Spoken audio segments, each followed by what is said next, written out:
so I wanted to offer a few words to you, things that came out of the service that will be applicable to you in your life.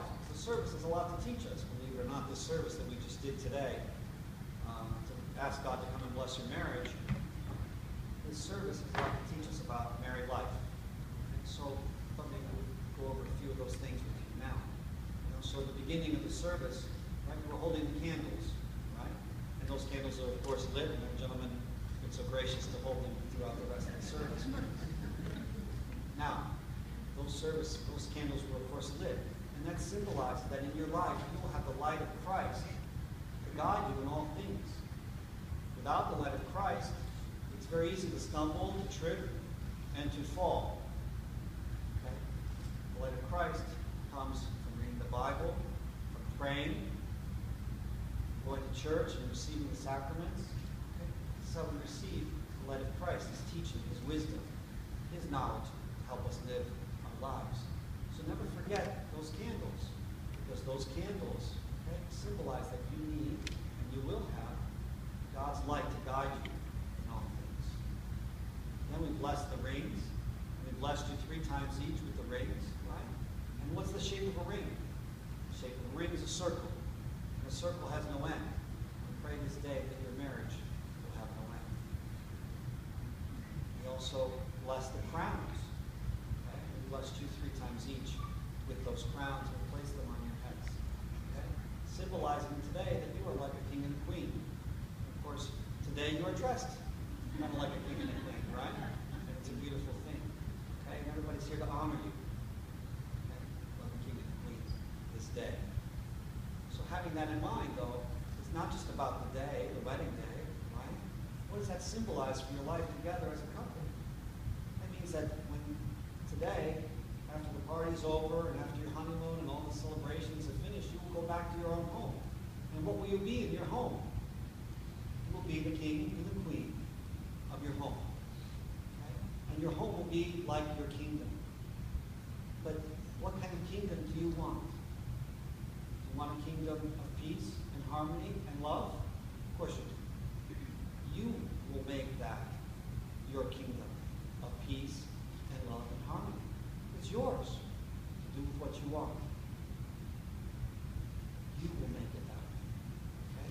But that will take, of course, love and togetherness, and communication, all the things we talked about when you came to visit me, mountains, right? So you will make your kingdom beautiful.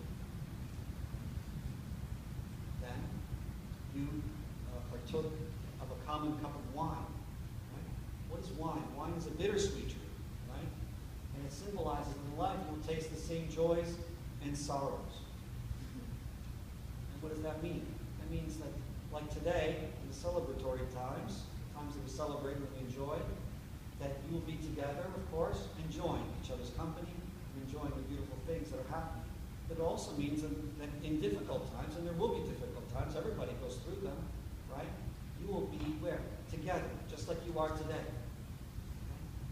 Same joys, the same sorrows, you will taste, just like the same wine that you tasted today. Okay? But always together. Okay? Nobody comes between you, and nothing comes between you. You'll always be together. And then you walked around the table 3 times, right? That's a nice thing that we do, you know? And it symbolizes, okay? Actually, it symbolizes, it's your first dance. First dance as husband and wife. You thought that you were going to have your first dance tonight at the reception as husband and wife, right? But really you had it here in the church. That walking around the table is called the dance of Isaiah. In the first hymn that we sang, it says as follows, O Isaiah, dance your joy. Okay?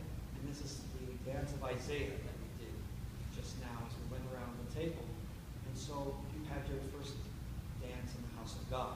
And that's an important thing to keep in mind, because this is a place where you are blessed. Okay? The church is where you are blessed. You should never forget that your marriage was blessed this day. But you don't want to be blessed once or twice or 3 times in your life, right? You want to be blessed on a continual basis, right? So make the church a part of your life.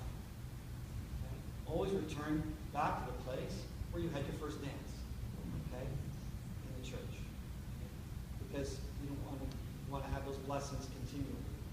church is a source of blessings. And it will be for you as in your marriage and as you raise your children, as your family grows. With that being said, it's again my honor and my pleasure to congratulate you. I pray God will always grant you a long and healthy, happy life together. Okay? Congratulations. Okay? Now, I noticed yesterday that Irene was very anxious. She wanted to make sure that I wouldn't forget for them to kiss each other. And even today, she was very anxious to get to church. She was the first one here. But she wanted to make sure she got that kiss in. But I don't know, I don't know if you're aware of that old Greek custom that exists, that the bride must wait 40 days.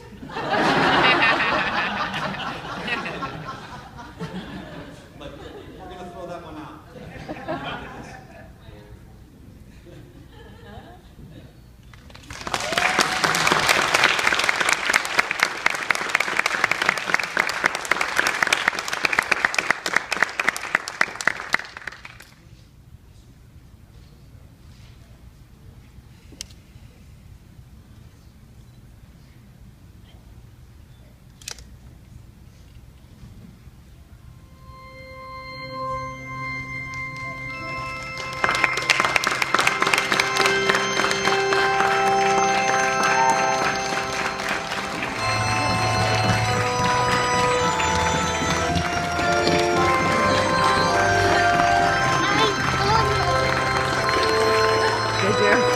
They'll be live.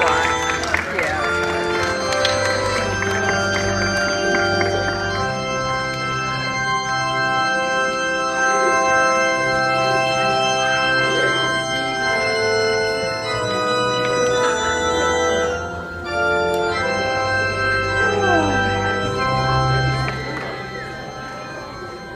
I would like to ask that everybody who's seated to my